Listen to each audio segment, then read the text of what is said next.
Philippe Vincent Foisy. Cube Radio. Cube Radio. En direct à Salut Bonjour. Philippe Vincent, salut, bon mardi. Bonjour, c'est de belles rénovations à ce prix-là quand même. Oui, ça doit être très beau. Il reste les choix de couleurs, là, c'est un peu douteux, mais on verra pas pour plus tard. Puis ils se font construire un garage en plus à près de 500 millions, fait que tout va bien. Oui. Je veux t'entendre sur la crise à l'urgence de l'hôpital Maisonneuve-Rosemont. On dirait que ça, c'est le symbole de ce qui peut se vivre ailleurs dans les autres hôpitaux du Québec aussi. Oui, mais de façon comme plus intense encore à Maisonneuve-Rosemont. Puis ce qui est particulier, c'est qu'on a l'impression que personne là-dedans se parle ou essaie de se parler puis essaie de trouver des solutions, mais il n'y a rien qui fonctionne. Là. Parce que, bon, hier, il y a eu le sit-in du syndicat des infirmières qui a fait en sorte que l'urgence a été presque fermée, là, où on redirigeait les patients moins urgents ailleurs.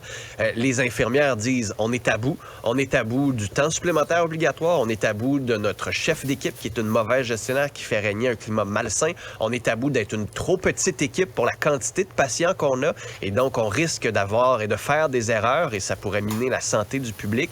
La gestionnaire en question est toujours là. Les patrons du CIUS disent, on essaie de trouver des solutions. Le syndicat puis le CIUS se sont parlé pour trouver une solution, pour mettre fin au temps supplémentaire obligatoire qui nécessitait des primes. Le gouvernement du Québec a dit non. Fait que là, à un moment donné, si personne n'est capable de trouver des solutions, on se demande sincèrement comment on va faire. C'est un énorme hôpital qui a des enjeux d'attraction parce qu'on s'entend à Maisonneuve-Rosemont, c'est pas le plus bel hôpital.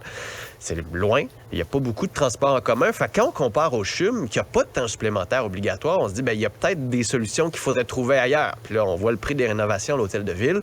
Peut-être pas le temps d'entamer de grosses rénovations à Maisonneuve-Rosemont. Peut-être qu'on peut trouver des solutions ailleurs. Et Christian Dubé va devoir, aujourd'hui, aller sur place, constater, mais surtout parler et écouter les gens sur place. Là, ça n'a pas de bon sens s'il ne le fait pas. Là.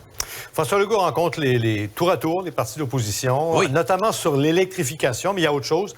Ça donne qu'est-ce que ça va donner? Il faut voir la stratégie derrière. Hein? François Legault l'avait annoncé dans son discours d'ouverture. On ne l'a pas fait avant le début officiel de la session, mais c'était tellement court que là, on repart avec ces bonnes bases-là. On a intégré le départ de Sophie Brochu là-dedans. Ça fait de belles images. Ça envoie le message que François Legault, même s'il a 90 députés, il est à l'écoute des oppositions. C'est une critique qu'on lui fait souvent d'être semi-autocratique, voire très arrogant. Là. Donc, ça adoucit un peu son image.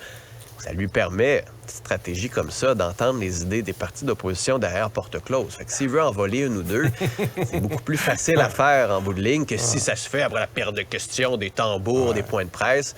Donc, il y a une possibilité pour M. Legault aussi de tendre la main. Intéressant. Merci beaucoup, Philippe Vincent. Bonne journée à toi. Salut, à demain. Bonne journée. Banque Nationale est fière de